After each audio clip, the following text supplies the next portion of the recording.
Hello, welcome back. Today we're going to be talking about hiding a drinking problem, which was one of the most exhausting things ever. If you are a heavy drinker, you understand. Some people choose not to hide their drinking problem and they just struggle out in the open and let everybody see them be miserable and be addicted and be drinking in a really unhealthy way. And some people, like myself, tried to keep it a secret. It was my deepest, darkest secret. In fact, it still is. Some of the things that I did and the ways in which I drank are still a secret, and I won't ever share about them. But when I was going through that, it was so tiring. I was living a double life. It was like I was one person at work, in front of my boyfriend, in front of my family, in front of my friends. And I was really high functioning while I was going through this. So I was still crushing it at work.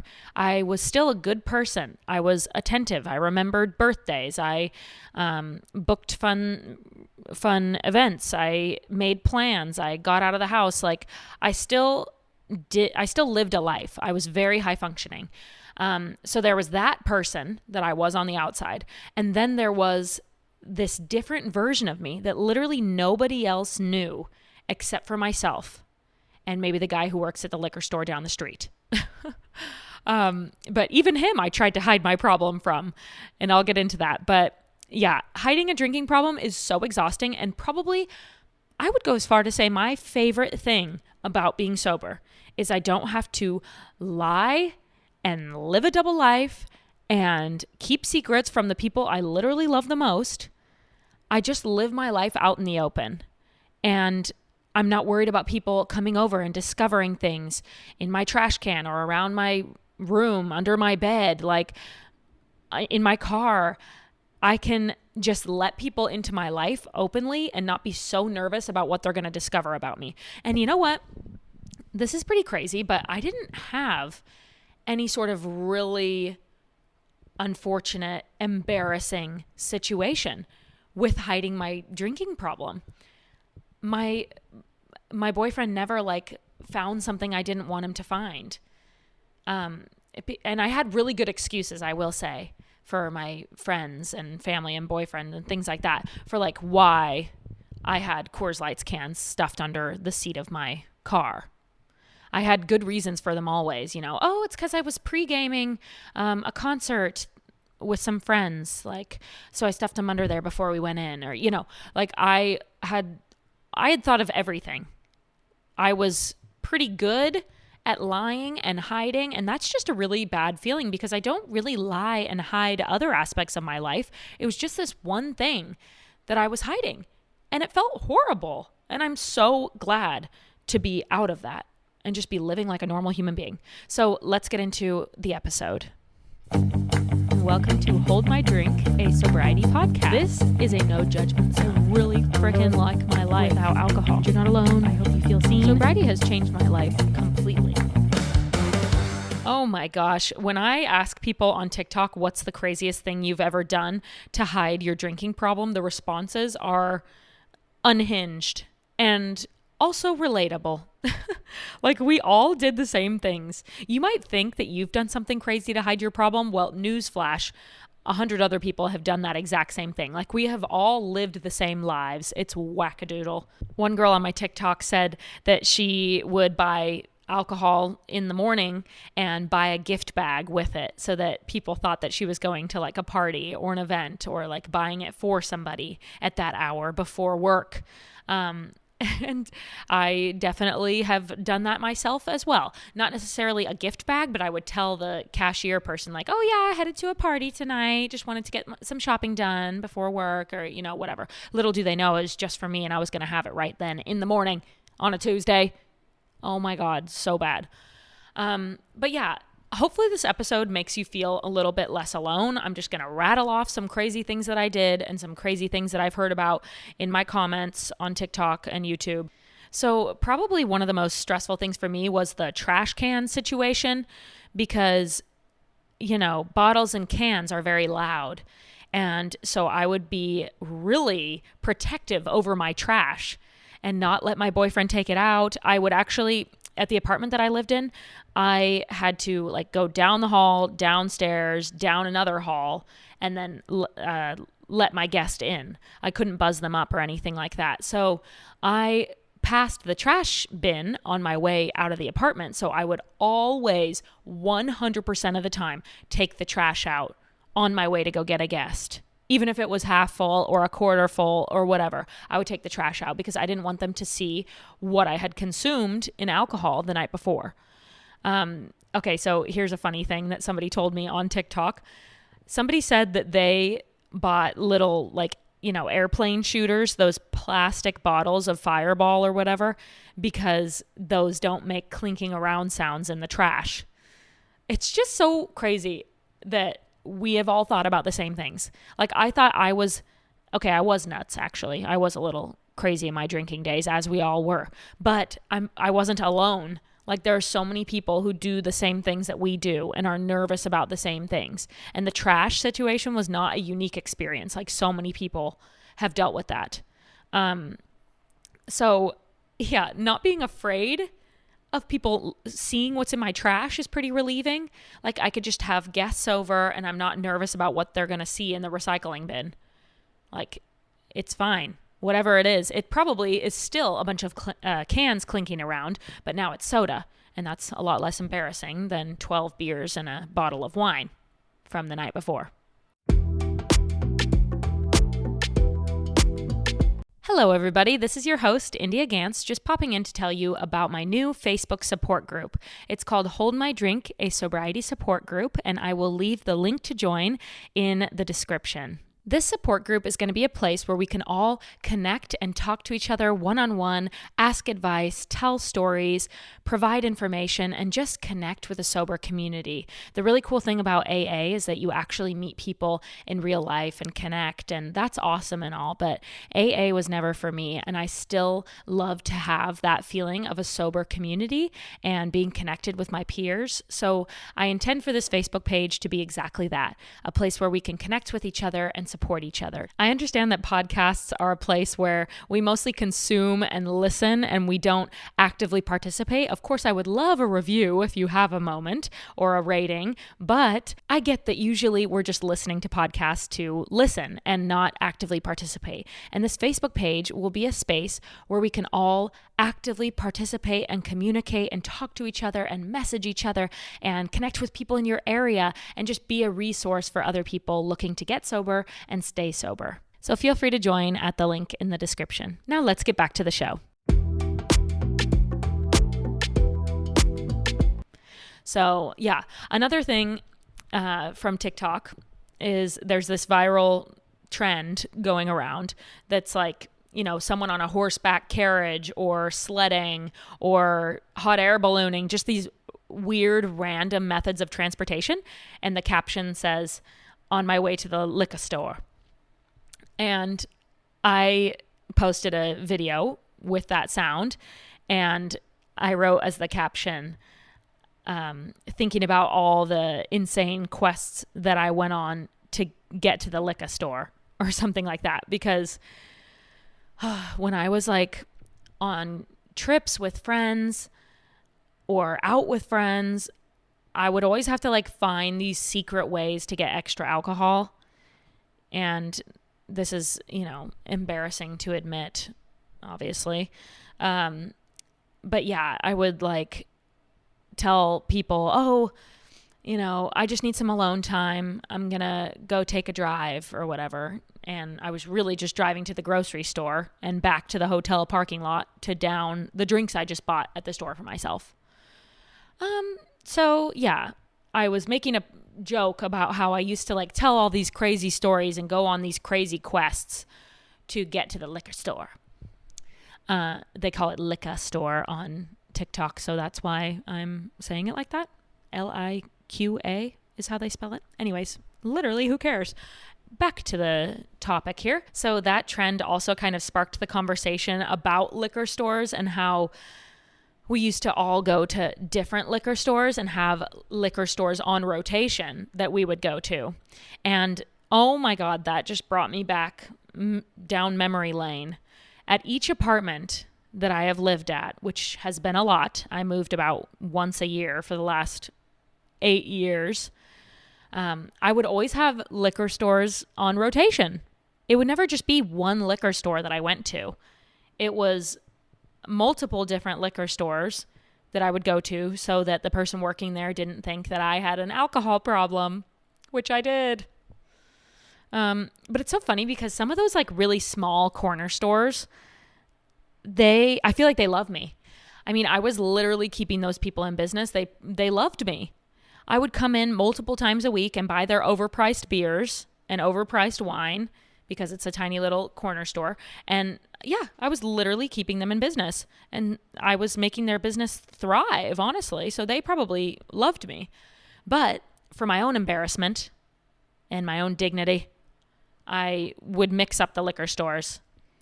And I'm sure, again, we all had the same tricks, okay? So there were a couple different liquor stores that I would go to, one in this direction, one in that direction. But then there was, of course, the good old Bevmo and Total Wine and More, which I used to go to those when I wanted to get alcohol at inappropriate hours, like 10 a.m. on a Wednesday. I would go to Bevmo because in my mind, people go to Bevmo to get a large quantity of drinks for an event or something like that. So I would go to Bevmo and I would get like 3 12-packs of Coors Lights or a 30 rack of Coors Lights or 3 bottles of wine, because then it's like, oh, I'm clearly going to a party or something or having people over. And I would even tell the checkout person, like, having some people over tonight, super excited, trivia night, woo. Like, nope, that's just for me. How embarrassing. How embarrassing. So if you did that or you do that, don't worry, you're not alone. But I will say in sobriety, it is such a relief to not have to live like that and lie to strangers, my family, my friends, my significant others, everybody. I lied to everyone around me. And back to the liquor store rotation. I also would commonly go to the grocery store because then it's like, oh, I'm just doing my weekly shopping. So I would go to the grocery store with the intent of getting alcohol and then end up buying some groceries like toilet paper and paper towels and, some fruit and veggies and meat or whatever else I wanted so that it would look like I'm on my weekly grocery trip and alcohol is just a part of that. But nope, that's a 12-pack of Coors Lights just for today. And I just pretended like I'm doing a weekly grocery trip so that I could get those beers and not embarrass myself. Ugh, it was exhausting. I don't know how else to describe it. It was exhausting. And people live their alcohol problem in such different ways. Like some people online told me that they didn't even try to hide it. They just openly had a problem in front of everybody. And they wouldn't have to sneak away to have a shot at the bar. They would just say, like, I'm going to have a shot. And they don't care what people think of them. That's one type of person. And then there's the type of person who would do literally anything and everything to ensure that nobody discovered that they were a heavy drinker. And that was me. I would do anything. Oh my God. I did such wild and crazy things to ensure that people didn't think that I had a drinking problem. If I was going to have a couple of beers before an 11 a.m. coffee date with a friend, I would bring gum and mints so that my breath didn't smell from the alcohol and then go into the coffee date. And I would lie to friends saying that, oh, I'm trying to cut back on my drinking a bit. I haven't really been drinking much, but I would love to have a mimosa with you today. Like, that would be so special. And that was my secret way to get people to drink with me. Like, oh, we're celebrating. I haven't seen you in so long. Like, we should just get some wine. Why not? And I've been really cutting back, but I thought today could be a special occasion. Like, it wasn't a special occasion. I was drinking a lot every day and using that special occasion thing as an excuse to drink with this friend. Yeah, I could convince people to drink. I could convince people to go out to bars, to go to certain places because I know that they'll have drinks. Just the mental games that we played with ourselves are insane. And I'm so glad to be free of that. It feels amazing. That was one of the first things that I felt in sobriety, is just free. I am not imprisoned by alcohol anymore. Like, when you're a heavy drinker, alcohol is constantly on your mind, and not just the hiding aspect, but it's also, where can I get it? When will I get it? What if I start losing my buzz? Oh my God, the stress I had about starting to lose a buzz, or being somewhere that didn't have booze, and so I would lose my buzz and I would be freaking out about it. Oftentimes I'd bring a couple of beers in my purse somewhere because I was really nervous that if I started to lose my buzz, I wouldn't be able to find alcohol again. And so I would sneak out to my car or to the bathroom and chug a beer so that I didn't lose my buzz. Oh my God, it's so embarrassing to talk about this, but I'm just trying to be honest because I know that so many people out there struggled with this too. And when I hear about what people did, it makes me feel better. So I hope this makes you feel better. But anyway, yeah, in sobriety, you're just so free. And I really remember that being one of the happiest feelings ever, that you wake up and the first thing on your mind is not alcohol. You are free to think about whatever you want. Your mind can be filled with so many more positive thoughts. And like, there's so much more to life than alcohol, and your mind is filled with all of that. Even if you have a super hyperactive brain and your brain is constantly spinning and going, at least the thoughts are about actual things in life and not only surrounded around booze. I would constantly be thinking about alcohol. Like, I remember when I first got sober, and I'm talking like day 1, day 2, day 3, I woke up every morning with the instant thought of how many beers did I have last night. And then I got to remind myself, like, oh, I didn't have any. I quit.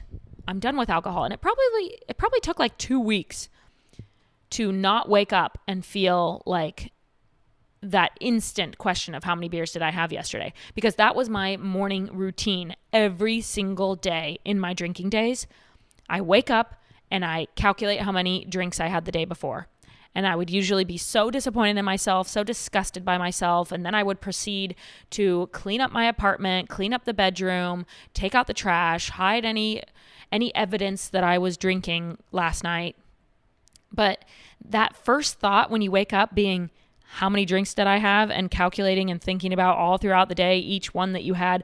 Oh my God, it's so sad and depressing and embarrassing, and just what an awful way to start the day. And now I don't even know what I think about when I wake up. I guess what I have to do with my day, or I'm excited for coffee, or I don't know. Like, alcohol is not the first thing on my mind. And it used to always be the first thing. Thinking about what I did yesterday, and then also immediately evaluating how I feel that day, if I'm going to need to have a morning drink, all that type of stuff. Like, how bad do I feel right now? Do I have any meetings? Can I start drinking early? Like, all that. Alcohol was always on my mind. It makes me so sad looking back. Everything that I did in life, alcohol was on my mind.